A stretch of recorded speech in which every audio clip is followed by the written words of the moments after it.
আমার আব্বু এসেছে বাসায়, তো আব্বুর জন্য বড় বড় চিংড়ি নিয়ে আসলাম। এই যে, তো চিংড়ি মাছের একটু দাম বেশি, কিন্তু দাম থাকতেও কি করা, বাবা বলে কথা। আমার বাবা বড় চিংড়ি মাছটা অনেক পছন্দ করে, আর আমি নারকেল দিয়ে চিংড়ি মাছটা অনেক সুন্দর করে রান্না করি।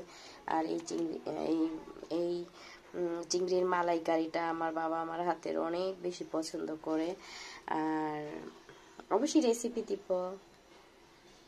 গ্রামের মেয়েরা একটু বেশি চালু হয়। এই যে দেখেন, 1.5 কেজি শাক, সময় লেগেছে মাত্র 15 মিনিট।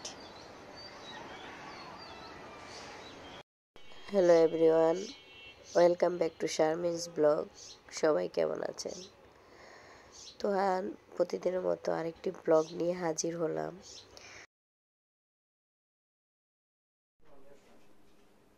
একটু বুটের হালুয়া, এটা হচ্ছে সুজির হালুয়া। সুজির হালুয়া করেছি। এই যে, এটা হচ্ছে সুজির হালুয়া।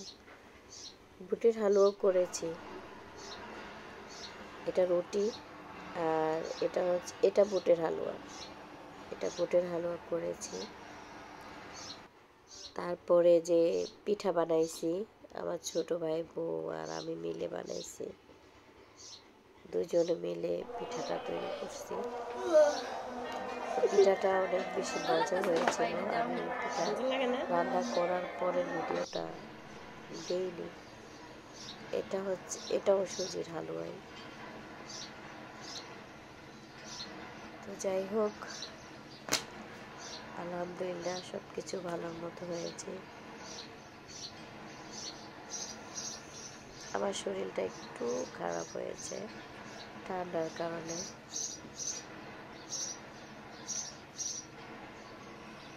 এইদিকে এই যে আমার সাহেব আমাকে গোলাপ ফুল এনে দিয়েছে।